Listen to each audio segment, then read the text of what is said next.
Bab 606. 9 naga meraung melintasi surga. 3 pria berbaju besi melesat maju menuju pagi. Apa? Melihat ini, wajah mereka berubah drastis. Karena 9 naga tinja telah mengunci mereka secara langsung, menyerang dengan kekuatan yang sangat besar. Sebelum mereka dapat mengerahkan pertahanan yang efektif, 9 naga telah bertabrakan dengan mereka. Saudara ke-10, yang telah menendang ember kotoran, menanggung beban terberatnya, dengan 7 dari 9 naga yang menjadi sasarannya. Di tengah-tengah penyebaran limbah, dia langsung musnah. Ah! 2 pria lainnya menjerit kesakitan, terlempar ke belakang dan menabrak pegunungan yang jaraknya puluhan mil jauhnya. Ledakan. Pegunungan itu runtuh dengan suara gemuruh yang dahsyat, dan kedua lelaki itu terkubur dalam reruntuhan, terluka parah. Kekuatan yang sangat mengerikan. Saudara ke-9 menopang dirinya sendiri, berjuang untuk bangkit. Saudara ke-10 telah pergi. Siapa gerangan dia? Saudara ke-8 juga merangkak keluar dari tanah dengan susah payah, menggertakkan giginya saat berbicara. Kita harus melapor kepada kakak tertua. Pulau kecil ini memang luar biasa, kata saudara ke-9 dengan serius. Mereka telah kehilangan seorang pria bahkan sebelum mencapai pulau itu, yang jauh di luar imajinasi mereka. Mengingat serangan mengerikan tadi, mereka masih gemetar ketakutan. Pada saat ini, belum lagi luka-luka mereka, bau busuk di tubuh mereka saja sudah cukup untuk membuat mereka hampir pingsan, seolah-olah setiap pori-pori terisi oleh kotoran. Keduanya dengan gemetar terbang ke udara lagi, menuju ke tempat Destroyer of the World dan yang lainnya berada. Tuan-tuan yang terhormat, mohon tunggu dengan sabar. Dengan ketiga pria itu yang bertindak sendiri, kemenangan sudah pasti. Destroyer of the World tengah menyanjung mereka. Namun sebelum ia sempat menyelesaikan ucapannya, ia melihat 2 sosok jatuh dari langit disertai bau busuk yang menyengat. Dia tercengang. Apa yang telah terjadi? Ekspresi pria berbaju besi terdepan itu tenggelam, dan dia bergegas memimpin kelompok itu untuk menemui keduanya. Kakak tertua, saudara ke-8 dan saudara ke-9 berteriak histeris. Apa sebenarnya yang terjadi padamu? Di mana saudara ke-10? Pria terkemuka itu bertanya dengan mendesak. Kakak ke-10 sudah. Saudara ke-8 dan saudara ke-9 tampak berduka cita, dan di bawah tatapan bingung semua orang, mereka menceritakan semua yang baru saja terjadi. Apa? Semua orang terkejut. Apakah maksudmu sebelum kau menginjakkan kaki di pulau itu, kau dipukuli habis-habisan oleh seorang pemungut kotoran ternak hingga 1 orang meninggal dan 2 orang terluka?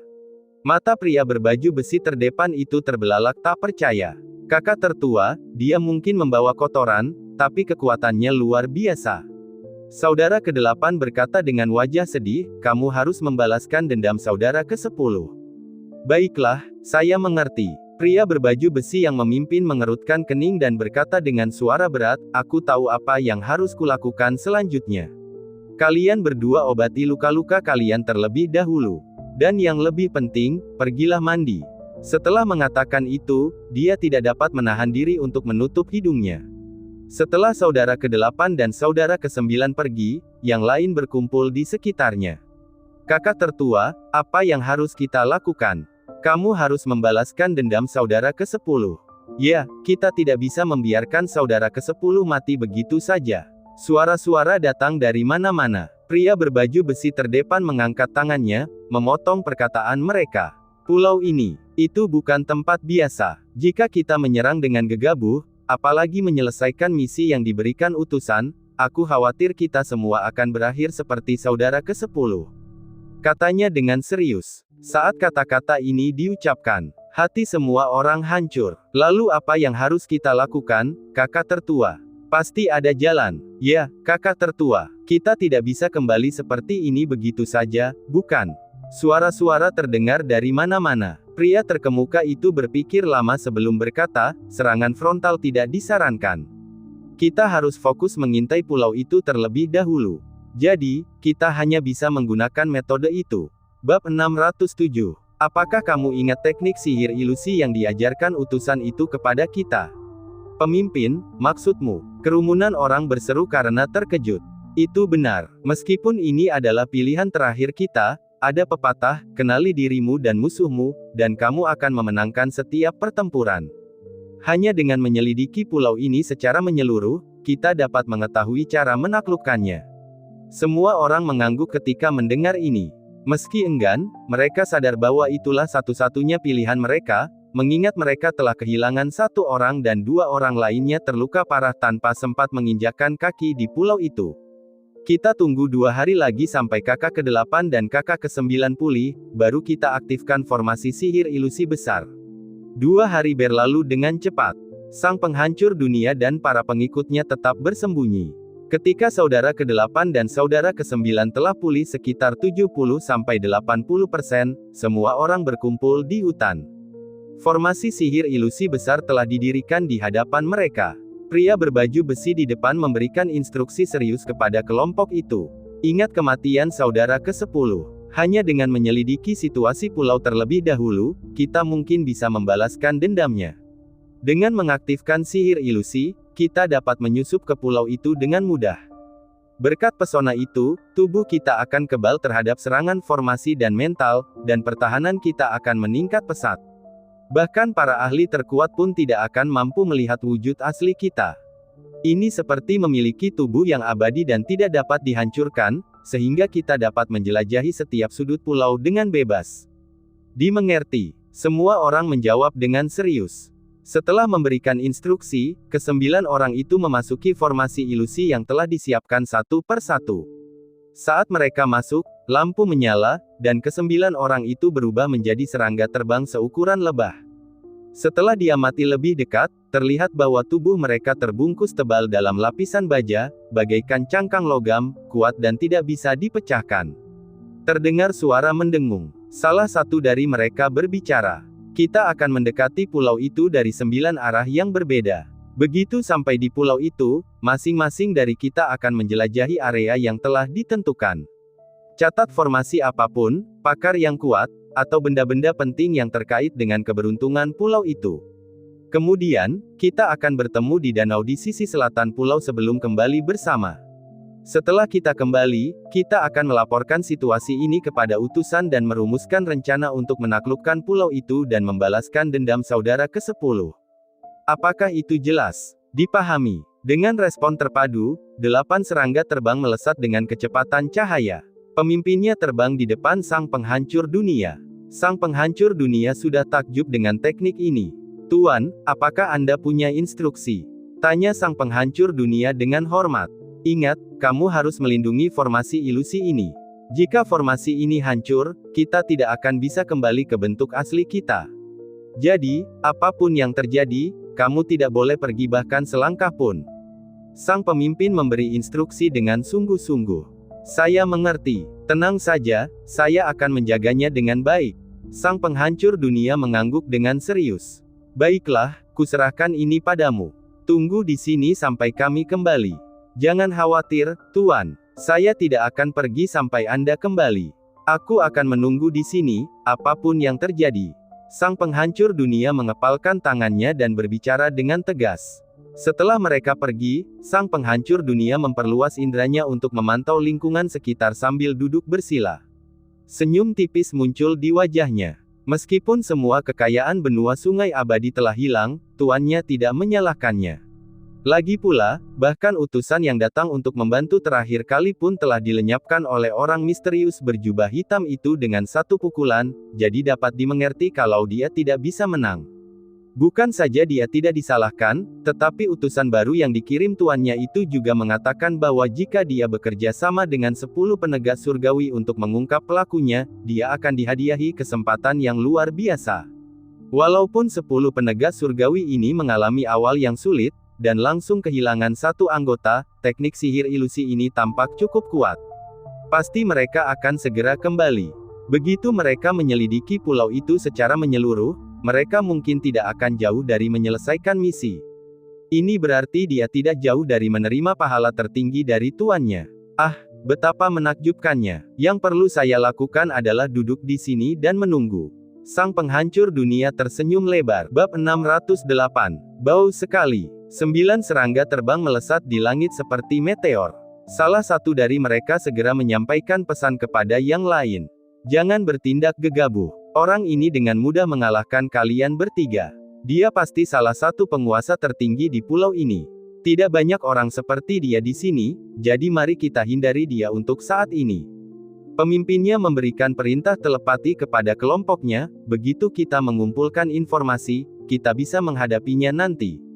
Dipahami. Semua orang mengangguk dan mengubah arah untuk melewati Ludaseng. Setelah menghindari Ludaseng, 9 serangga terbang melayang di udara. Ingat perintahku, berpencar untuk mengumpulkan informasi. Lalu bertemulah di pantai selatan pulau sebelum kita semua mundur bersama. Membubarkan. Atas perintah pemimpinnya, 8 serangga terbang segera berhamburan, berpasangan, dan mendekati pulau dari segala arah. Kakak ke-9, kurasa pertahanan kita tak terkalahkan. Ucap kakak ke-8 seraya ia dan kakak ke-9 terbang mendekati permukaan air. Benar, dalam kondisi kita saat ini, bahkan jika bos menyerang kita dengan kekuatan penuh, dia tidak akan bisa melukai kita sama sekali. Ah, andai saja kita berada dalam kondisi seperti ini saat berhadapan dengan si tukang pupuk itu. Kakak ke-10 tidak akan mati. Ya, itu benar. Begitu kami mengumpulkan informasi, kami akan membalaskan dendam saudara ke-10. Keduanya berbincang sambil terbang. Hah! Tiba-tiba, saudara ke-9 berseru kaget. Saudara ke-8, lihat cepat. Ada seekor ikan di air tepat di bawah kita. Saudara ke-8 melirik ke bawah dengan acuh tak acuh. Ikan itu hanya ikan kecil. Tidak mungkin ia bisa menjadi roh atau semacamnya. Jangan khawatir, mendarat di pulau itu lebih penting. Namun, belum selesai ia bicara, ikan mas itu melompat keluar dari air dan menelan saudara ke-9 dalam sekali teguk. Apa-apaan? Saudara ke-9. Saudara ke-8 berteriak kaget. Saat berikutnya, sepasang mata ikan melotot muncul ke permukaan, menatapnya. Tatapan mata itu langsung membuat saudara ke-8 ketakutan. Ikan mas itu melompat lagi dan menelannya dalam satu gigitan. Bahkan saat ia meninggal, ia tidak dapat mengerti bagaimana seekor ikan mas kecil biasa berhasil melahapnya. Kupikir pulau ini mungkin punya beberapa jebakan, tapi ternyata terlalu mudah. Kami mendarat tanpa masalah sama sekali. Sementara itu, tetua ke-6 dan tetua ke-7 telah berhasil mencapai pulau itu. Mereka berdiri di dekat pohon di tepi pantai, mengamati keadaan sekitar. Pada saat itu, mereka merasakan ada sesuatu yang memperhatikan mereka. Mereka berbalik untuk melihat. Mereka melihat seekor bunglon kecil bertengger di pohon, matanya yang bulat berputar untuk menatap mereka. Hah! Apakah makhluk kecil ini berpikir ia bisa memakan kita? Elder Six mencibir melihat pemandangan itu. Anak kecil, kami bukan makananmu. Bahkan jika kau ingin memakan kami, aku ragu kau bisa mencerna kami. Begitu dia selesai berbicara, lidahnya terjulur keluar. Kedua bersaudara itu masih tertawa ketika lidah itu mengikat mereka erat dan menarik mereka ke dalam mulut bunglon dalam satu gerakan cepat. Bunglon memutar matanya 360 derajat, seolah-olah menggulungnya, lalu berbaring di pohon untuk tidur. Memukul. Saudara ke-5. Di daerah lain, kakak ke-4 dan kakak ke-5 baru saja mendarat di pulau itu ketika mereka bertemu dengan seorang wanita tua yang sedang beristirahat di bawah naungan pohon. Dengan satu ayunan pengusir nyamuknya, dia menjatuhkan kakak ke-5 ke tanah. Sebelum dia bisa pulih, wanita tua itu menginjaknya. Dia menggeretakkan kakinya sedikit lagi. Banyak sekali serangga di bawah pohon ini. Aku tidak bisa beristirahat di sini lagi, gerutunya dengan tidak senang sebelum berjalan terhuyung-huyung pergi sambil menggumamkan keluhan. Sambil menatap saudara ke-5 yang telah hancur berkeping-keping dengan isi perutnya berhamburan keluar, mata saudara ke-4 melotot tak percaya. Dia merasakan kulit kepalanya kesemutan karena terkejut. Apa-apaan? Apa yang terjadi? Bukankah mereka seharusnya memiliki pertahanan yang tak terkalahkan? Bagaimana mungkin seorang wanita tua menghancurkan salah satu dari mereka menjadi panekuk hanya dengan satu langkah? Bab 609. Tepat saat ia hendak membalas dendam pada wanita tua itu, ia tiba-tiba melihat seekor ayam jantan sedang menatapnya dari samping. Dengan jengger terangkat dan mata memerah, ayam jantan itu menyerangnya dengan serangkaian suara kokok. Kepala ayam jantan itu menukik ke bawah. Mata saudara ke-4 terbelalak. Rasa sakit yang tajam menyerangnya saat dia menyadari separuh tubuhnya telah hilang. Ketika mendongak, dia melihat ayam jantan itu telah mematuk separuh tubuhnya. Setelah mencicipi sesuatu yang lezat, ayam jantan itu berkokok tak henti-hentinya, lalu menundukkan kepalanya lagi, dan separuh milik saudara keempat pun lenyap pula. Namun yang paling malang adalah kakak kedua dan kakak ketiga. Zhong Qing baru saja memindahkan bangku ke tepi sungai, bersiap untuk mengagumi pemandangan Gunung Twin Peaks. Ia baru saja menyalakan obat nyamuk bakar, penemuan Yi Feng di masa lalu, ketika keduanya bergegas menghampiri. Mereka hanya terpapar sedikit bau asap. Namun kedua serangga itu menemui ajalnya secara instan. Pada saat ini, pemimpin kelompok itu, sang manusia, juga mendarat di pulau itu. Setelah mendarat, ia menemukan titik gelap dan meringkuk di sana. Pulau ini memang luar biasa, pikirnya. Mengingat apa yang baru saja terjadi, dia masih merasakan ketakutan yang tersisa. Karena dia telah ditemukan oleh seseorang. Seorang anak laki-laki berusia beberapa tahun, yang masih mengenakan celana terbuka, langsung melihatnya. Anak itu mengulurkan kedua tangannya, mencoba menangkapnya. Anak laki-laki itu mengoceh bodoh, tangkap serangga terbang kecil itu, tangkap serangga terbang kecil itu. Keduanya berjuang untuk waktu yang lama. Pria itu mengerahkan kecepatan tercepatnya, mengerahkan upaya luar biasa untuk akhirnya melepaskan diri dari genggaman anak itu. Seorang anak, pikirnya dalam hati, hanya orang bodoh yang percaya kalau kamu masih anak-anak. Dengan menggunakan kekuatan spasial secara santai, kau mungkin tidak jauh berbeda dari pembawa kotoran itu. Jika aku tertipu oleh penampilanmu, aku akan menjadi idiot. Kau mungkin monster kuno yang telah hidup selama bertahun-tahun. Jika bukan karena kelicikanku, aku mungkin benar-benar tertipu oleh penampilan luarmu dan jatuh ke dalam perangkapmu. Jika pembawa kotoran itu adalah tantangan tingkat pertama di pulau ini, maka anak ini pastilah tantangan tingkat kedua. Pria itu menyeringai. Meskipun anak ini menjadi sasaran saya, itu pasti dapat mengusir api. Saya berasumsi kakak kedua, kakak ketiga, dan saudara-saudara lainnya sudah berhasil mendarat di pulau ini sekarang. Baiklah, aku tidak perlu menyelidikinya sendiri. Aku hanya perlu menjaga perhatian anak ini, mencegahnya berurusan dengan yang lain, memberi mereka cukup waktu untuk mengumpulkan informasi. Itu bukan strategi yang buruk. Dengan mengingat hal itu, pria itu mulai mengatur pernafasannya. Selama beberapa hari berikutnya, pria itu sesekali akan muncul di hadapan anak itu, menarik upayanya untuk menangkapnya, sehingga memberi waktu bagi saudara-saudaranya. Setelah 3 hari penuh, pria itu akhirnya menghela napas lega, senyum mengembang di wajahnya. Bagus sekali. Ahli yang menyamar sebagai anak kecil di pulau itu memang telah menarik perhatianku. Tetapi seperti kata pepatah, jalan setinggi 1 kaki, iblis setinggi 10 kaki. Pada akhirnya, kau telah dikalahkan olehku. Jika aku tidak salah, yang lain telah berhasil mengumpulkan informasi dan menungguku di pantai selatan. Kalau begitu, aku harus pergi menemui mereka. Pria itu, dengan menjaga pola pikir yang hati-hati, menanggung kesulitan yang tak terhitung jumlahnya. Dia akhirnya mencapai pantai selatan. Pantai selatan berupa hamparan lapangan luas yang sepi pada siang hari. Tentu saja saudara-saudaranya juga tidak ada di sana. Faktanya, tidak ada satupun jiwa yang terlihat. Apa yang terjadi? Tanyanya. Mungkinkah sesuatu telah terjadi pada mereka? Tidak, tidak mungkin. Ahli kuat yang menyamar sebagai anak kecil itu telah kuselamatkan. Mereka tidak mungkin menghadapi bahaya apapun. Titik. Ya, mereka akan segera kembali. Tunggu, aku akan menunggu saja. Dia memiliki kepercayaan penuh pada saudara-saudaranya. Namun, demi alasan keselamatan, ia bersembunyi di celah tebing, sambil terus mengawasi keadaan di sekitarnya, menunggu kedatangan saudara-saudaranya. Dia menunggu, hingga malam pun tiba. Saudara-saudaranya tidak muncul, melainkan sekelompok besar wanita yang datang. Bab 610. Mereka berkumpul bersama, membentuk sebuah formasi. Bergerak selaras dengan musik. Mereka menggoyangkan pinggang mereka yang besar, menari dengan tidak terkoordinasi. Sekelompok semut. Dari dalam celah tebing, pria itu dengan jijik menolak untuk melihat mereka. Namun, pada saat berikutnya, matanya tiba-tiba membelalak karena terkejut.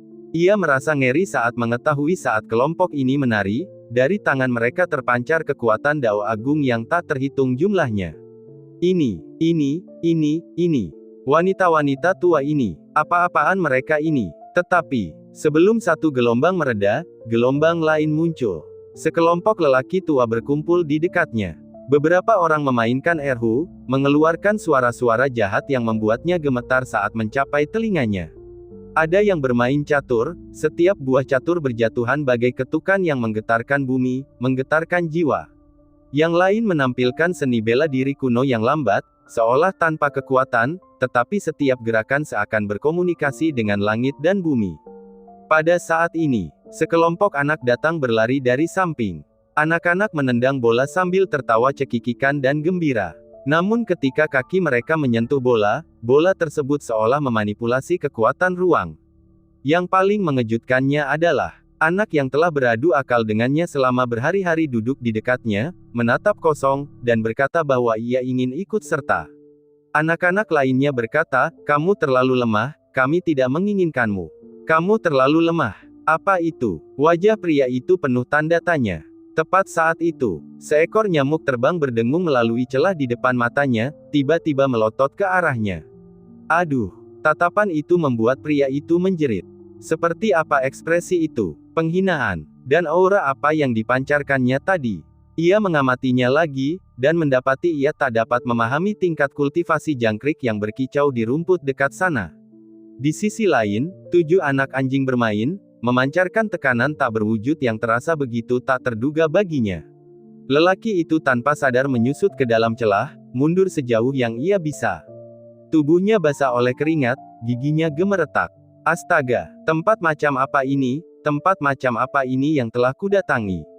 Mama, saya ingin pulang. Dia menangis. Ketakutan menyebar ke seluruh tubuhnya. Tepat pada saat itu, dia menyadari ada tatapan yang sepertinya tengah menatapnya dari kegelapan. Dia menoleh untuk melihat. Lebih dari selusin semut dengan kepala lebih besar dari tubuh mereka menatapnya. Saudara-saudara, kita punya pekerjaan. Semut pemimpin mengangkat kakinya, seolah mengucapkan kata-kata itu, lalu selusin semut lainnya mengerumuninya. Pada suatu malam musim panas. Tetap saja itu sangat keren. Itu hanya serangga kecil yang dimakan semut, kejadian yang sangat normal. Di luar pulau gerbang langit dan bumi, sang penghancur dunia mengusap puncak kepalanya. Dia mengendus, dan saat menyadari itu adalah kotoran burung, dia dengan marah menyeka kotoran itu dari tangannya. Sudah beberapa hari berlalu, mengapa ke-9 orang hebat itu belum kembali? Sang penghancur dunia bergumam pada dirinya sendiri. Namun, ketika teringat akan instruksi lelaki itu sebelum pergi, dia pun menenangkan dirinya lagi.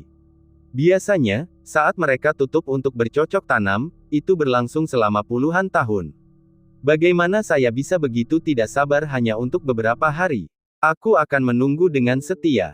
Dengan itu, dia menutup matanya lagi. Penantian ini berlangsung selama sebulan. Mengapa mereka belum kembali? Tidak terjadi hal buruk, kan? Dia menggelengkan kepalanya. Mengingat kekuatan 9 itu, dia kembali rileks, lalu mengangguk dengan tegas. Aku akan menunggu dengan setia. 3 bulan lagi berlalu. Sang penghancur dunia membuka matanya sekali lagi. Mereka masih belum kembali. Tapi aku sudah menunggu 3 bulan, apa lebih lama lagi? Aku akan menunggu dengan setia. Setelah mengatakan ini, dia menutup matanya lagi. Bab 611. 3 bulan telah berlalu, dan pulau itu telah mengalami perubahan signifikan. Yi Feng akhirnya mengumpulkan nilai karma yang cukup untuk membuka susunan transmisi ke Sekte Langit dan Bumi. Dia langsung membeli susunan transmisi yang menghubungkan Pulau Bayangan Gelap ke Sekte Langit dan Bumi dari toko pertukaran karma. Karena ingin segera kembali, dia hendak mengaktifkannya ketika suara sistem terdengar. Ding, berkat kinerja bagus tuan rumah akhir-akhir ini, Anda diberi hadiah peningkatan kultivasi 12 level. Selain itu, toko pertukaran telah meluncurkan penawaran khusus yang eksklusif. Mendengar berita ini, Yi Feng yang sudah gembira akan kembali ke Sekte Langit dan Bumi, mulai menarik kegirangan. 8 tingkat, 12 tingkat sekaligus. Yi Feng dengan bersemangat menghitung dengan jarinya. Manusia abadi tahap menengah, manusia abadi tahap akhir, manusia abadi puncak. Dengan perhitungan ini, bukankah dia telah mencapai kultivasi Golden Immortal? Yi Feng hampir tidak dapat menahan kegembiraannya. Namun, dia tidak terlalu terbawa suasana. Lagi pula, dari apa yang diketahuinya, bahkan seorang dewa emas pun masihlah seorang hina di alam abadi. Namun, setidaknya hal ini memberinya harapan. Tampaknya sistem tersebut menunjukkan tanda-tanda akan memberdayakannya secara bertahap. Setelah menahan rasa gembiranya, dia pun segera membuka toko penukaran mata uang. Lagi pula, dia telah memperhatikan penawaran khusus eksklusif yang disebutkan sistem sebelumnya. Ini adalah pertama kalinya dia mendengar hal seperti itu, jadi dia ingin memuaskan rasa ingin tahunya. Begitu dia membukanya, wajah Yi Feng berseri-seri. Karena penawaran khusus yang eksklusif ini melampaui ekspektasi Yi Feng. Penawaran spesialnya bukanlah barang, melainkan 1100 slot. Ke 1100 slot ini setara dengan 1000 manusia abadi dan 100 bumi abadi, yang masing-masing diberi harga khusus 1 poin per slot. Secara sederhana, Yi Feng dapat menggunakan 1100 poin untuk menciptakan 1000 manusia abadi dan 100 bumi abadi. Ini fantastis. 100 slot bumi abadi akan diberikan kepada murid-muridku yang tidak berguna itu. Sedangkan untuk 1000 slot manusia abadi, aku akan memberikannya kepada para lelaki dan perempuan tua di pulau ini yang menarik perhatianku. Memikirkan hal ini, Yi Feng tidak dapat menahan diri untuk tidak mendesah. Dia ingat, saat pertama kali menjadi manusia abadi, dia sangat gembira, merasa seperti bisa menembus surga. Sekarang, dia bisa menggunakan sistem itu untuk menciptakan 1100 makhluk abadi sekaligus. Itu hal yang tak terbayangkan sebelumnya. Itu benar-benar kasus keberhasilan satu orang yang memberi manfaat bagi semua orang di sekitarnya. Sama seperti dia telah membuka saluran ke Sekte Langit dan Bumi, dia sekarang dapat membawa mereka ke alam abadi untuk memperluas wawasan mereka. Waktunya sangat tepat. Akan tetapi, memikirkan murid-muridnya mengingatkan Yi Feng akan perintah sistem sebelumnya tentang menerima murid terakhir. Jadi dia tidak dapat menahan diri untuk tidak berbicara. Sistem, panggil aku. Kau menyuruhku untuk menerima murid terakhir, tetapi bukankah seharusnya kau memberiku beberapa kriteria seleksi? Ding, kriterianya adalah tidak ada kriteria. Asalkan sistemnya menyetujui, tidak apa-apa. Suara sistem terdengar, membuat Yi Feng yang sedang dalam suasana hati yang baik, menggertakkan giginya dan melambaikan tangannya karena frustrasi. Brengsek, siapa tahu apa yang dibutuhkan untuk mendapatkan persetujuan Anda? Jika Anda mengatakan lihatlah bakat, fungsi pendeteksi bakat itu sudah lama hilang. Jika Anda mengatakan lihatlah tingkat kultivasi, orang lemah yang berdiri di jalan ini tidak dapat melihat perbedaan apapun secara sekilas, semua orang terlihat sama. Dia tidak dapat melihat siapa yang lebih tinggi atau lebih rendah. Dengan baik, itu semua tergantung pada takdir. Kita biarkan saja terjadi, gerutunya. Setelah menjelaskan semuanya kepada Gong Chen dan yang lainnya, Yi Feng bersiap untuk kembali ke Sekte Langit dan Bumi. Sebelum diangkut, dia secara khusus berganti pakaian baru. Susunan transmisi diaktifkan, memecah awan di atas Sekte Langit dan Bumi. Dia turun ke Sekte Langit dan Bumi dengan penuh keagungan. Lihat, itu tuannya. Tuan telah kembali. Penampilan sang guru benar-benar cemerlang. Memang, menerobos awan dan berjalan turun, kemampuan seperti itu sama sekali tidak menghiraukan hukum langit dan bumi. Sebagian kecil orang yang baru saja tiba di pulau itu berseru kegirangan saat melihat ini. Apa yang membuatmu begitu bersemangat? Di dekatnya, beberapa orang tua yang sedang bermain catur menatap tajam ke arah anak-anak muda ini dan berkata dengan tegas, lihatlah kalian, bertingkah seolah-olah kalian belum pernah melihat dunia. Apakah ini masalah besar? Benar sekali, bukankah ini hal yang biasa bagi Tuan? Lihatlah kalian semua, membuat keributan seperti itu. Anak muda, jangan salahkan kami karena mengatakan ini, tetapi jika kalian tinggal di kota Pingjiang dan Sekte Langit dan Bumi untuk sementara waktu, kalian akan mengerti bahwa semua hal luar biasa yang terjadi pada guru adalah hal yang normal. Ya, Ting Dewa cukup lama, dan bahkan jika suatu hari kau melihat sang guru membelah langit menjadi dua, tak perlu ribut-ribut. Mungkin saja itu karena sang guru kehilangan kantong uangnya lagi. Orang-orang tua itu memberi kuliah. Lalu mereka kembali ke permainan catur mereka. Sekakmat. Sial, tidak, biarkan aku menarik kembali jurus itu. Dasar tua, apa kau tidak punya rasa malu? Sementara itu, orang-orang tua lainnya di sekitar sana tetap menjalankan aktivitas mereka seperti biasa.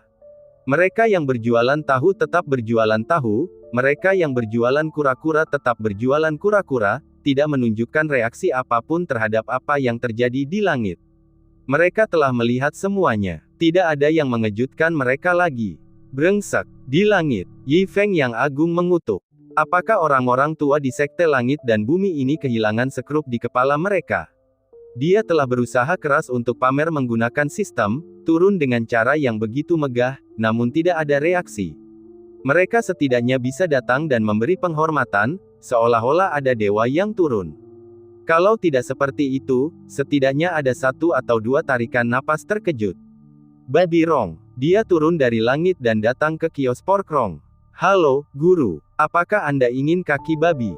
Porkrong memotong kaki depannya dan menyerahkannya. Melihat kaki babi di hadapannya, wajah Yi Feng menjadi gelap.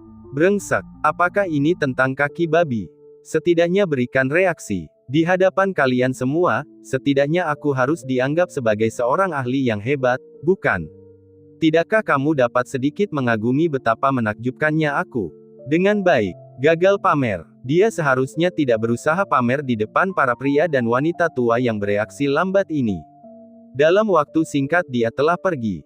Skala pembangunan di pulau itu telah mencapai proporsi yang tak terbayangkan. Jalan di sepanjang tepi pulau itu bahkan lebih ramai daripada kota Pingjiang dulu. Markas besar kamar dagang Baofeng tampaknya juga telah pindah. Bisnis pengangkutan pupuk kandang juga tampak menjadi lebih mahir. Setelah kembali dan gagal pamer, Yi Feng hanya bisa bersantai, bermain catur dengan orang-orang tua dan bermain kartu di halaman Yi Hong. Namun, sebelum itu, ia juga mengirimkan kepingan giok untuk menghubungi para murid yang tidak begitu dekat dengannya, meminta mereka untuk kembali. Ia berencana untuk mengangkat mereka menjadi dewa bumi dan kemudian membawa mereka untuk memperluas wawasan mereka di alam abadi. Di lokasi yang tidak diketahui. Istana Hitam. Bagian depannya ditutupi tirai, di belakangnya terbaring seseorang yang penampilannya tidak diketahui. Melaporkan kepada utusan, lampu jiwa 10 batang surgawi telah padam. Seorang bawahan berlutut di pinggiran, melapor dengan hormat. Bagaimana dengan bencana yang menghancurkan dunia? Sebuah suara datang dari balik tirai. Bab 612. Tidak ada tanda-tanda World Destroyer, tapi lampu jiwanya belum padam. Dia juga belum kembali. Keheningan singkat menyelimuti tirai, diwarnai kemarahan. Kemudian sebuah suara berat berkata, apa yang dilakukan orang tak berguna itu? Bawahannya tetap diam. Setelah beberapa lama, suara di balik tirai itu melanjutkan, teruskan.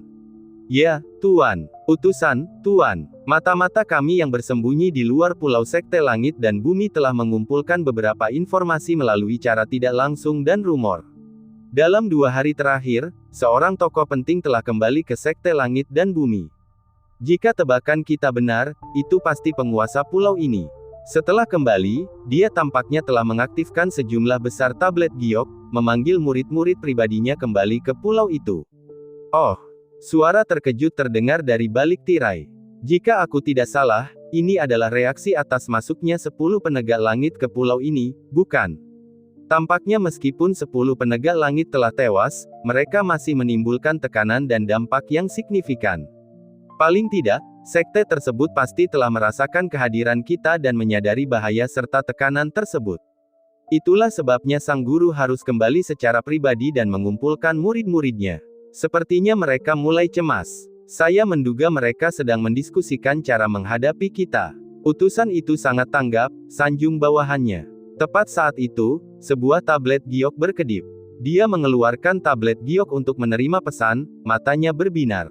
Dia segera melaporkan, seperti yang diprediksi utusan, mata-mata kita telah mengamati dari pinggiran bahwa pertemuan anggota inti yang belum pernah terjadi sebelumnya sedang berlangsung di pulau itu. Mereka saat ini berada di atas perahu yang mengapung di danau, tampaknya sedang mendiskusikan sesuatu yang penting. Kemungkinan besar pemilik pulau itu ada di antara mereka. Ini adalah pemandangan yang dilaporkan dari sana, untuk ditinjau oleh utusan. Angin danau bertiup, sejuk dan nyaman. Pada hari yang cerah seperti itu, Yi Feng tentu saja mengundang sekelompok orang tua di pulau itu untuk berkumpul. Mereka naik perahu, masing-masing membawa alat pancing. Sambil memancing, mereka ngobrol tentang gosip. Biar ku beritahu, Tuan, kata seorang lelaki tua, babi hutan di halaman belakang rumah kita, kalau kau hanya menuntunnya mengelilingi pulau sekali saja, semua babi betina lain pasti akan tergila-gila padanya. Terakhir kali, kita mengawinkannya dengan babi betina tua milik Pak Tuali, dan dia melahirkan 18 anak babi dalam satu kali kelahiran. Begitu mengagumkannya dia. Omong kosong. Apa hubungannya dengan babi hutanmu jika babi betinaku melahirkan banyak anak babi? Seorang lelaki tua lainnya tidak dapat menahan diri untuk tidak membalas. Berhentilah berdebat, berhentilah berdebat. Apa menariknya membicarakan babi? Mari kita bergosip saja, kata Pak Tua Wang dengan suara pelan. Apakah kamu tahu bahwa Liu si gosip dari pintu masuk jalan dan Zhang si pincang dari ujung jalan telah berhubungan? Dan bukan hanya itu saja, mereka juga tertangkap basah oleh Porkrong. Oh, cepat, ceritakan pada kami apa yang terjadi. Ketertarikan Yi Feng langsung terusik. Set, pelan-pelan saja, biar aku ceritakan semuanya. Saat itu malam yang gelap dan berangin. Mendengar ini, semua orang mencondongkan tubuh dengan ekspresi penasaran dan tegang. Ketika mereka mendengarkan kisah Pak Tua Wang, mereka kadang mengerutkan kening dan kadang terkesiap. Suasananya luar biasa hidup. Haha, tepat seperti yang kuharapkan, terdengar tawa dingin dari balik tirai, penuh penghinaan. Tetapi apa gunanya strategi mereka? Saat berhadapan dengan kekuasaan absolut, yang lainnya hanyalah ilusi. Lihatlah betapa gugupnya mereka. Jika mereka tahu akan terjadi seperti ini, mengapa mereka bertindak seperti itu sejak awal?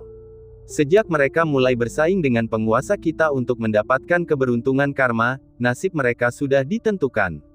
10 penegak hukum surgawi hanyalah peringatan kecil bagi mereka. Pertunjukan sesungguhnya belum datang. Saat yang lain kembali dari alam yang berbeda, kita akan menghadapi mereka dengan santai. Bab 613.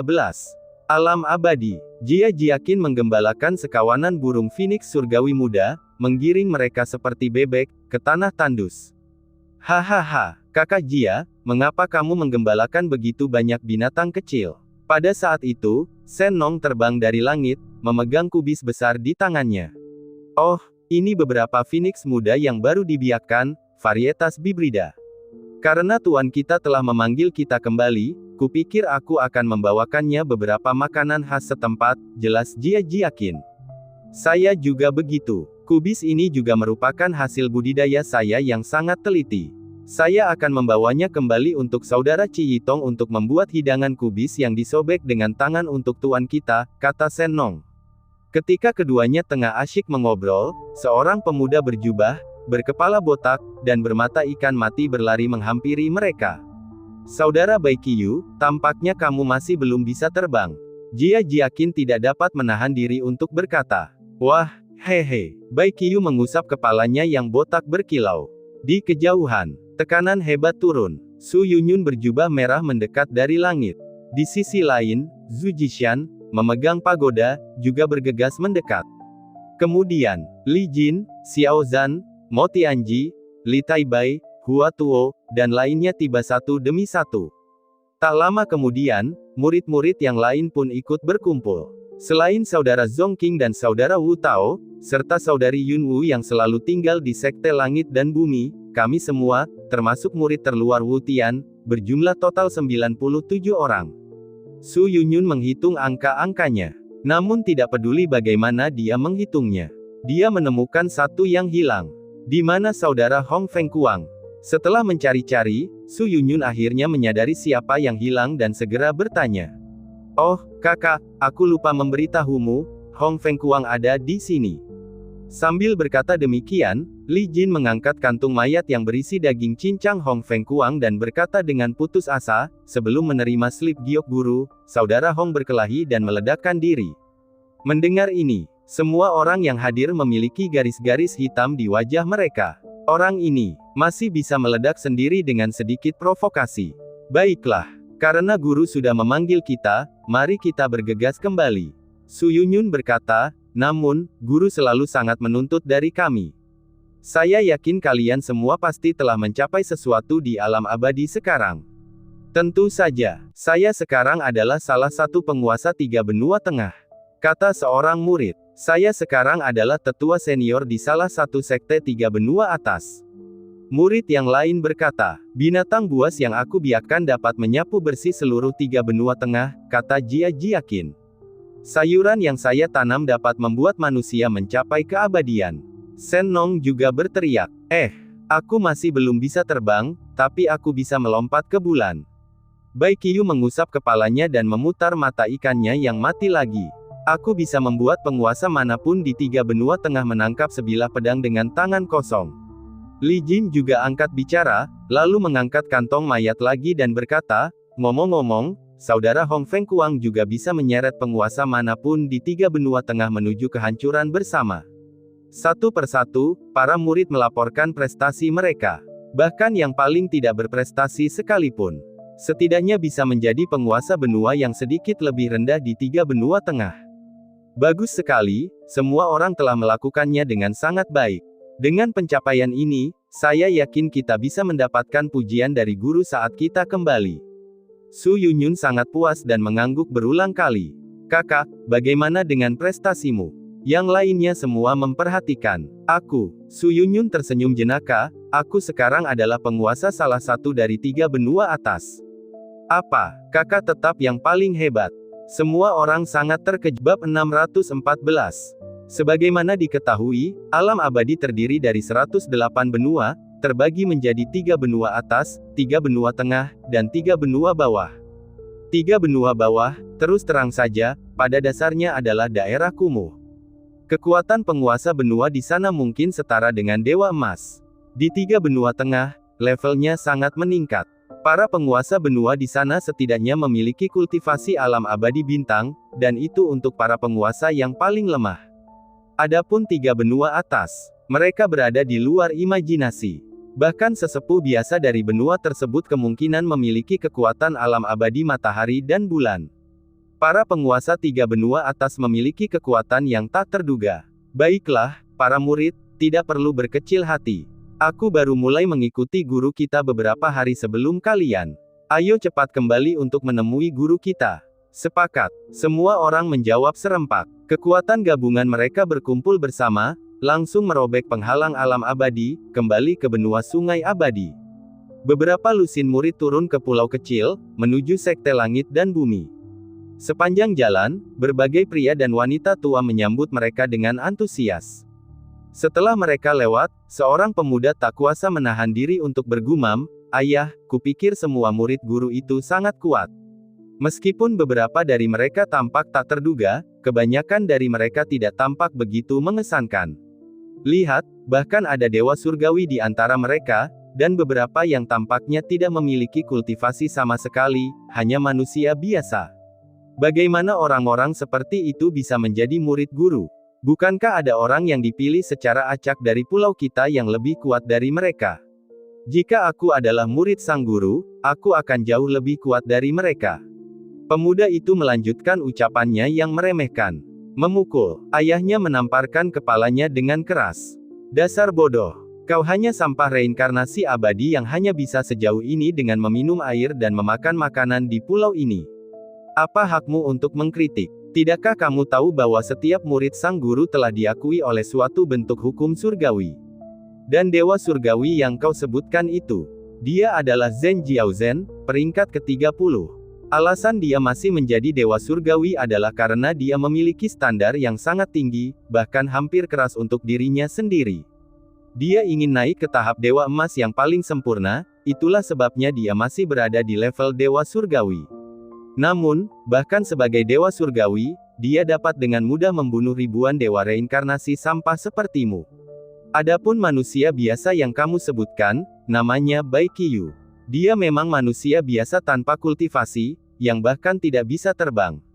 Namun, kekuatannya yang mengerikan terwujud dengan cara yang sama sekali berbeda. Saya memperkirakan bahwa bahkan para ahli di alam abadi matahari dan bulan tidak akan mampu menahan salah satu pukulannya yang dahsyat. Dan kemudian ada Li Jin. Sejak menjadi murid guru, dia tidak pernah melukai siapapun dengan pedangnya. Namun, dia dapat menggunakan kekuatan hukum untuk membuat semua ahli alam abadi bintang berlutut dan memanggilnya ayah. Singkatnya, wilayah kekuasaan mereka sama sekali tidak mencerminkan kekuatan mereka yang sebenarnya. Pada titik ini, ayahnya menarik napas dalam-dalam. Jika kita berbicara tentang orang yang paling menakutkan dalam aspek ini, itu pastilah Tuan Muda Zhongqing. Dia masih manusia biasa dalam hal wilayah. Tetapi aku memperkirakan bahwa bahkan mereka yang berada di alam abadi matahari dan bulan tidak akan mampu menahan satu serangan pun dari 3 teknik pemotongannya. Jadi, apa yang kamu mengerti? Setelah itu, dia menamparkan kepala pemuda itu beberapa kali lagi. Pulanglah dan hadapi tembok selama 3 tahun untuk merenungkan kesombonganmu. Sementara semua orang mendiskusikan hal ini dengan bersemangat, para murid yang kembali telah tiba di hadapan Yi Feng. Salam, Guru. Mereka semua berlutut di depan Yi Feng serempak. Meskipun Yi Feng tahu murid-murid itu tidak baik-baik saja, ketika dia melihat mereka, dia tidak dapat menahan rasa marahnya. Bab 615. Ada yang sedang menggembalakan bebek. Beberapa orang membawa kubis besar. Ada yang memanggul sendok sayur. Para penunggang lembu masih menunggangi lembu yang sama, tidak berubah. Beberapa bahkan memegang pagoda tanah liat di tangan mereka, berpura-pura bermakna mendalam. Kelompok setan dan monster mencolok ini sungguh tak tertahankan untuk dilihat. Kalian semua benar-benar mengecewakan saya. Tidak bisakah kau berpikir dalam skala yang lebih besar? Yi Feng mendesah dalam-dalam. Suaranya terdengar nyaring, penuh kesedihan. Mendengar hal ini, para murid yang mengharapkan pujian Yi Feng langsung bersujud, merasa patah semangat. Mungkinkah bahwa mereka masih belum bisa mendapat persetujuan tuannya? Apakah visi mereka masih belum cukup agung? Jadi visi seperti apa yang dibutuhkan tuan mereka? Mohon pencerahannya, Guru. Seorang pria gemuk mengenakan cincin besar berlutut di tanah dan bertanya dengan gemetar. Kamu siapa lagi? Yi Feng melirik orang ini.